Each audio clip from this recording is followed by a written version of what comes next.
Cristina Dorador es bióloga, doctora en Ciencias Naturales de la Christian Albrecht en Universidad en Kiel, en Alemania, y el Instituto Max Planck de Limnología en Plön y Política Independiente. Cristina fue integrante de la Convención Constitucional en representación del Tercer Distrito, región de Antofagasta, y actualmente es académica de la Universidad de Antofagasta y ha centrado su investigación en los ecosistemas del sistema de salares altiplánicos, relevando la importancia de los microbios para los sistemas extremos del desierto de Atacama. Queremos destacar, ¿no es cierto?, también sus actividades de difusión en su línea de investigación a la comunidad, que puede servirnos como inspiración también para todos nuestros procesos y orientaciones de divulgación que tenemos en el Centro de Justicia Vocacional. Así que muchísimas gracias, Cristina, por el tiempo, así que encantadísimas, vamos a escucharte aquí. Bueno, después, cuando termine esta presentación, también te cuento un poquito de quiénes estamos aquí escuchando y estamos presentes en esta actividad. Así que muchas gracias y la pantalla queda para ti. Bueno, muchísimas gracias por la presentación, por la invitación también aquí a participar de este seminario de justicia educacional. Es un placer nuevamente volver a las canchas académicas después de un complejo.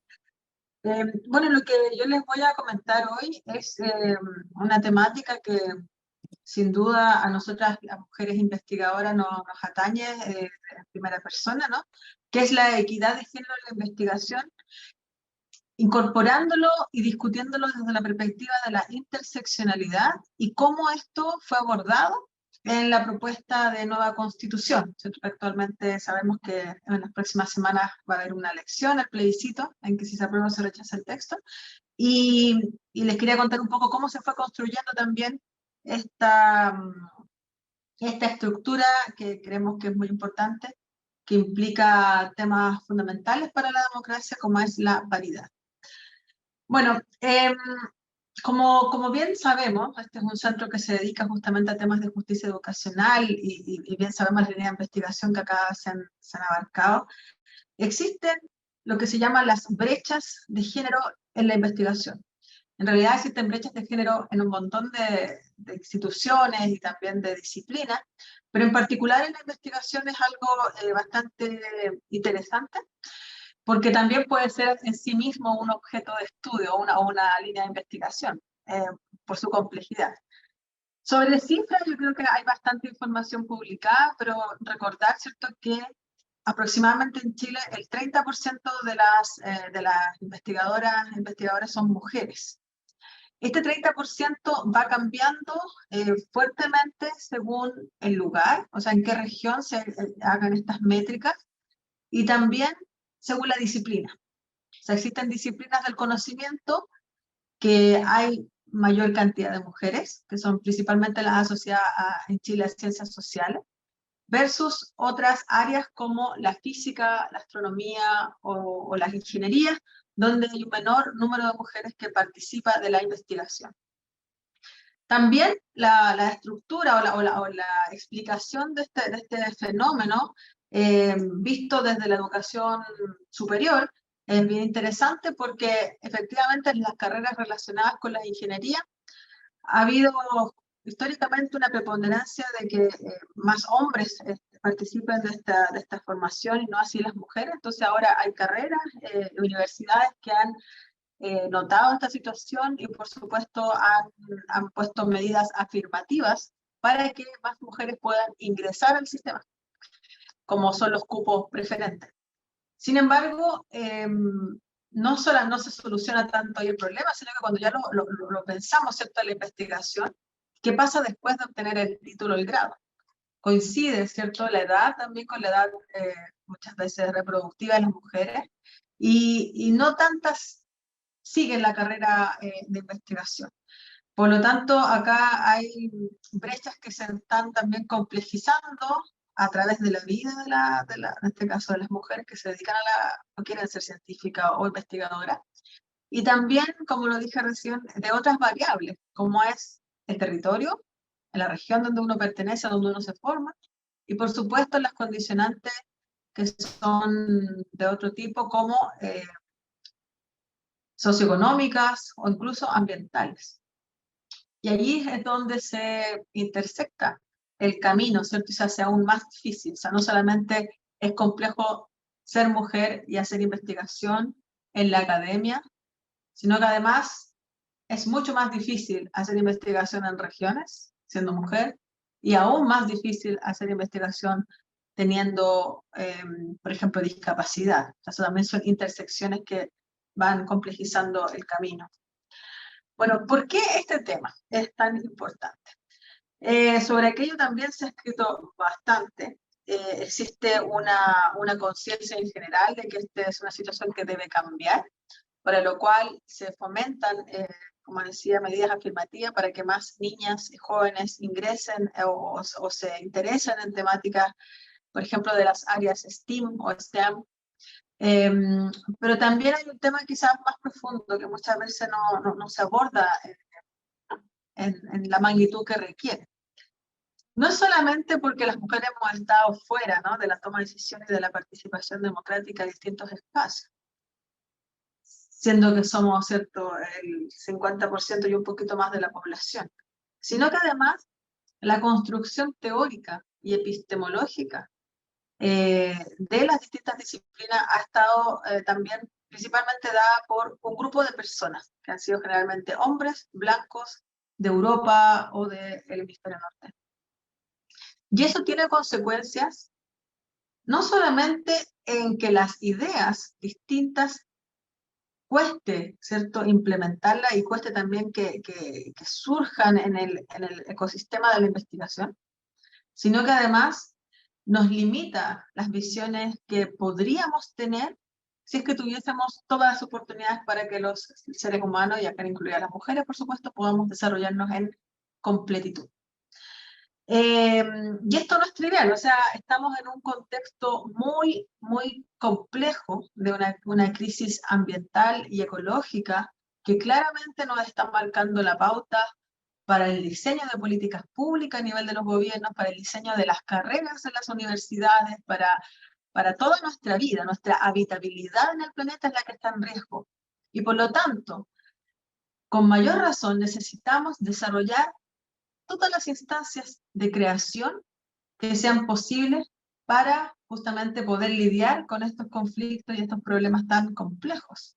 O sea, y aquí se vincula ya voy a hablar un poco de mi investigación. O sea, yo trabajo específicamente con microorganismos, que son bacterias, otros se llaman arqueas o eucariontes, que son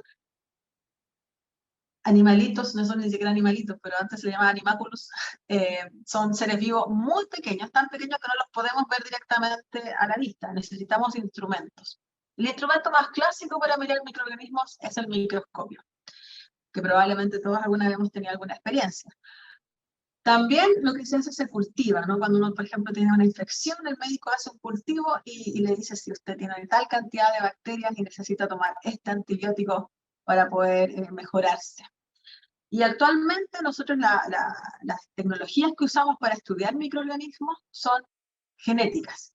O sea, no los pasamos necesariamente por el microscopio, porque en el microscopio se ven todas las células muy parecidas, o sea, cambian la forma, pero genéticamente son un mundo de diferencia. Por lo tanto, ocupamos estas técnicas genéticas.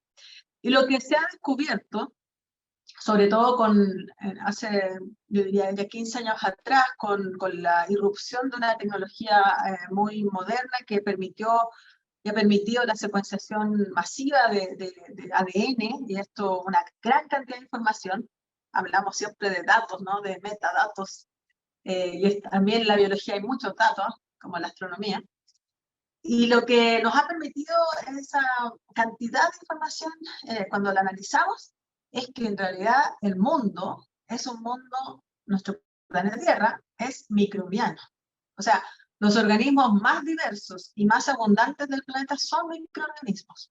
No es nada de lo que vemos con nuestros ojos, es la vida invisible.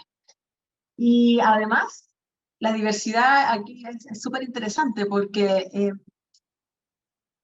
un ecosistema se mantiene de mejor forma o un ecosistema sano, digamos, es cuando mantiene e incluso incrementa su biodiversidad o su diversidad.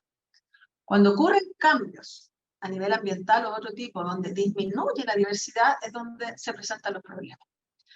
Ahora, ¿por qué les introduzco todo esto? Porque a mí me ha tocado, desde mi experiencia como investigadora, explicar estos temas que son aparentemente muy difíciles, muy simples.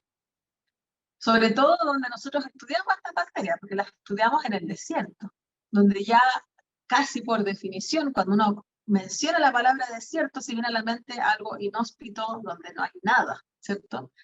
Sin embargo, la vida que existe ahí es vida microbiana.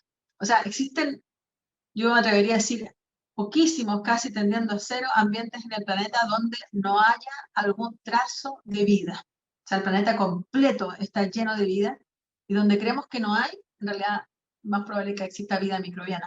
Por eso también en nuestro desierto de Atacama ha sido utilizado y ha sido también modelo para poder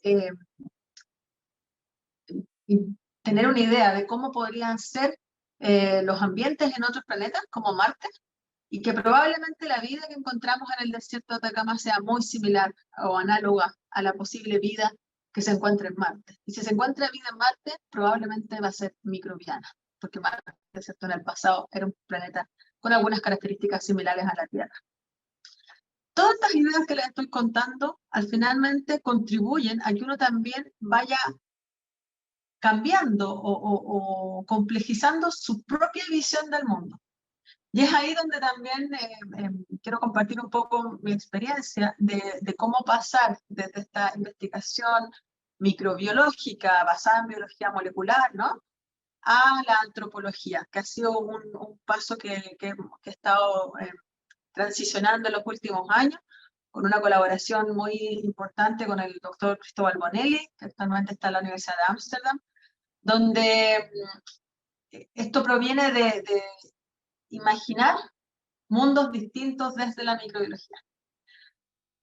En el trayecto de nuestra investigación, que entre paréntesis la realizamos un grupo mayormente de mujeres, somos todas investigadoras que estamos en distintas partes de Chile, que ya hace más o menos 15 años atrás decidimos trabajar en conjunto, justamente para apoyarnos en este sistema tan competitivo que es el de la investigación, siendo mujeres, siendo madres además. Y en este trayecto de visitar el altiplano, ¿no?, tomar muestras, viajar, nos dábamos cuenta que cada vez más los ecosistemas que nosotros investigamos, que son únicos en el mundo, estaban siendo dañados y deteriorados por la acción humana. Tanto la extracción de agua como también la actividad minera. Entonces, ahí mismo uno se sumerge quizá en sus propios pensamientos, de no mirar el lugar donde uno está estudiando como su objeto de estudio, sino que como el sentir desde el humano, ¿no? ¿Qué hago yo como persona con todo lo que hemos investigado en estos sistemas para poder protegerlos? Porque sabemos que son un tesoro, sabemos que son un patrimonio biológico, material, etcétera, y además son legados y archivos planetarios para entender cómo era la Tierra pasada y también para comprender cómo va a ser la Tierra futura en un contexto de crisis climática.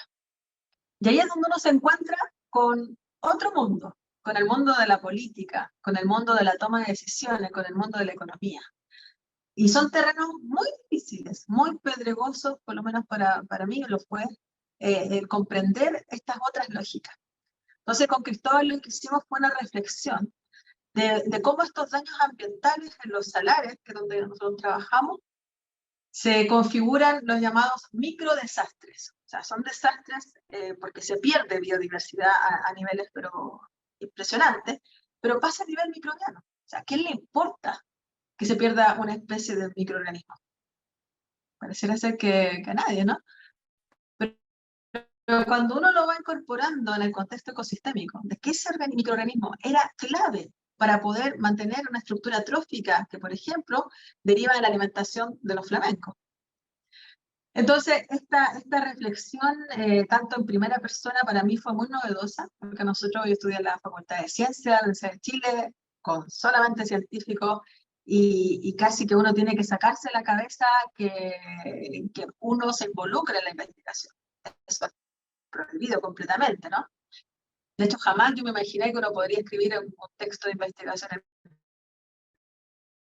primera persona. Pero claro, ahí entendí lo que es la etnografía, que uno efectivamente puede hacerlo y que no es que no pueda o no pueda, sino que hay cosas a veces que son muy difíciles de expresar, pero hay formas también de expresarlas distintas al método clásico que uno le enseña en la universidad. Entonces, eso también es parte del ser mujer en la academia, creo, y también encontrándonos en nuestras diferencias de pensamiento disciplinar, pero también incorporando visiones que muchas veces están ahí, son locales, y no están presentes en los papers ni en los libros. Es el aprendizaje que uno obtiene desde las personas, desde los pueblos originarios, por ejemplo, que ayudan mucho a enriquecer estas visiones. Bueno, es por eso que en la propuesta de nueva constitución nosotros abordamos todas estas temáticas que les he estado conversando en varios tópicos. Primero, ya el artículo primero que está propuesto en este texto, que aquí está por si no lo han podido leer, es bien explícito respecto a esta visión integral que el ser humano, ¿cierto? Y en este caso una constitución política debiese tener, o sea, reconocer que Chile es un Estado social y democrático de derecho, plurinacional, intercultural, regional y ecológico. Se constituye como una república solidaria. Su democracia es inclusiva y paritaria. Reconoce como valores intrínsecos e irrenunciables la dignidad, la libertad, la igualdad sustantiva de los seres humanos y su relación indisoluble con la naturaleza. Esos dos primeros incisos ya nos muestran un poco el lineamiento hacia donde nosotros como país también debemos avanzar. El tema de incorporar la paridad, no solamente que este texto fue escrito en paridad, ¿cierto? Siendo un ejercicio único en el mundo, sino que además va a implicar que tanto las instituciones del Estado, sus órganos, como también públicas y semipúblicas, tienen que tener paridad de género.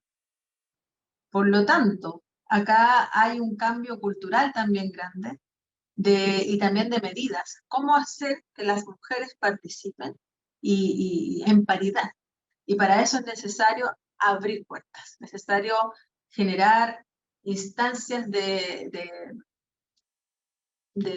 como lo dije, de apertura, de participación, finalmente de más democracia. También se menciona la igualdad sustantiva, porque hay una igualdad que es material, o enunciativa, que decimos así, todas las personas somos iguales ante la ley o somos iguales en dignidad y derechos. Sin embargo, en la práctica no es así. Las personas con discapacidad, por ejemplo, no pueden ejercer todos sus derechos. Si es que no hay un acceso para personas que están en silla de rueda, por ejemplo, no pueden llegar a hacer el trámite. Eso es una discapacidad motora, pero también hay discapacidades invisibles, o hay diversidad de personas que no están reconocidas. Por eso también en el texto avanzamos hacia el reconocimiento de la neurodiversidad, considerando que todas las personas tenemos cerebros distintos y forma también de enfrentar el mundo de forma diferente. Otro punto muy, creemos, concreto para avanzar en esta paridad de igualdad sustantiva en el caso de las mujeres es el reconocimiento del trabajo doméstico y de cuidados. Por primera vez también se reconoce que la economía, ¿no?, funciona en base a que existe un sector de la población, que generalmente son mujeres, que cuidan a los demás. Y eso no es considerado en políticas públicas, ni siquiera no es remunerado, no hay un reconocimiento, y esto lleva finalmente a que las mujeres abandonen sus carreras, dejen de estudiar, y claramente eso aumenta la desigualdad y la brecha. Por otro lado, ya en el contexto de la investigación, también la investigación fue incorporada en esta propuesta de nueva constitución. Es primera vez también en un texto político de este nivel constitucional, ¿no?, en nuestro país, que se incorpora un derecho que es muy antiguo, está en la Declaración Universal de los Derechos Humanos, que es el derecho a beneficiarse de la ciencia, el famoso derecho a la ciencia, que fue justamente promovido por un abogado chileno, el abogado Santa Cruz, a finales de la década de los 40, y recién ahora donde lo incorporamos en nuestra Constitución. Y la gran innovación que también es una innovación mundial, que fue apoyada por la UNESCO durante la convención, es declarar el derecho a los conocimientos. O sea, acá se aborda no la ciencia propiamente tal, o sea, además de la ciencia, se aborda los sistemas de conocimiento, que incluyen las artes, las humanidades, la ciencia, la tecnología, y también los saberes locales y los saberes de los pueblos originarios, los saberes ancestrales. Esto fue incorporado en un contexto que le llamamos justicia epistémica, o la justicia de saberes. Porque para poder incorporar, ¿cierto?, toda esta diversidad que pareciera ser que irrumpe la escena nacional o se expresan voces que no habían sido consideradas antes, también necesitamos un marco epistemológico distinto, de horizontalidad, menos jerarquía, ¿no? Más reconocimiento y más entendimiento. Por lo tanto, esto se relaciona íntimamente también con la educación, o sea, cómo generar un sistema o formas en que podamos incorporar justamente al sistema educativo distintas formas de pensamiento o de visiones. O sea, la interculturalidad, por supuesto, es una de las partes, pero es muy interesante cuando uno lo plantea también desde la creación de conocimiento.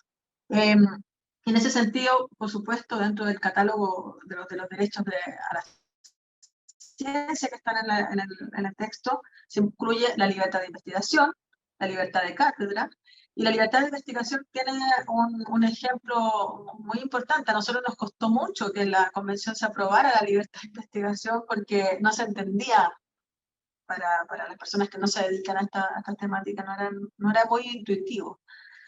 Pero acá hay un ejemplo que vivimos hace un par de años, donde un grupo de diputados pidió por transparencia a distintas universidades que se les diera, ¿cierto?, el listado de académicas que hacían investigación en temas de género, lo que ellos llamaban en su carta o en su solicitud la ideología de género, lo cual claramente atenta hacia la libertad de investigación porque hay una presión indebida desde una autoridad, desde una jerarquía incluso distinta, para hacer notar que estas investigaciones no debiesen ocurrir. Por lo mismo, ahora está protegido a nivel constitucional la libertad de investigación, así que eso también es un tremendo avance.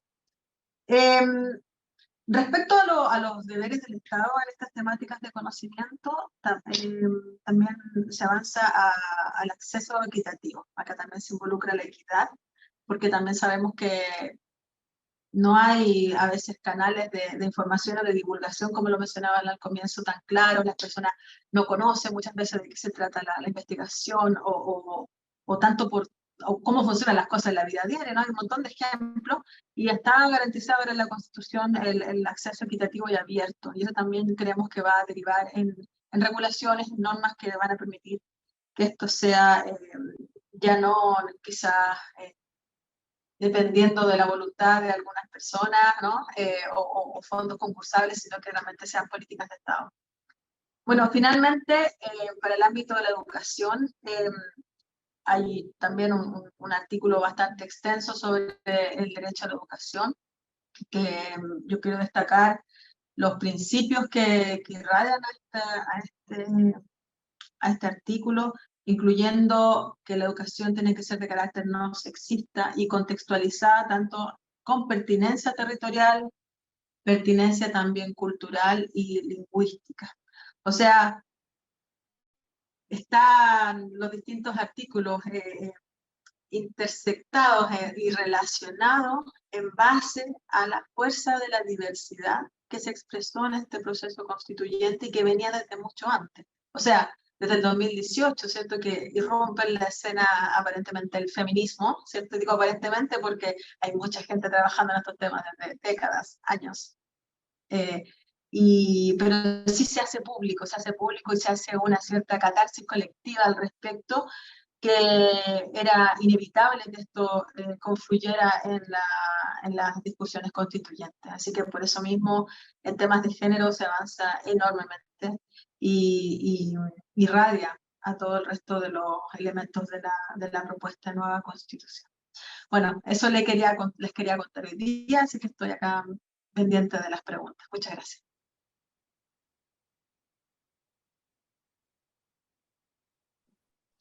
Muchas gracias, Cristina.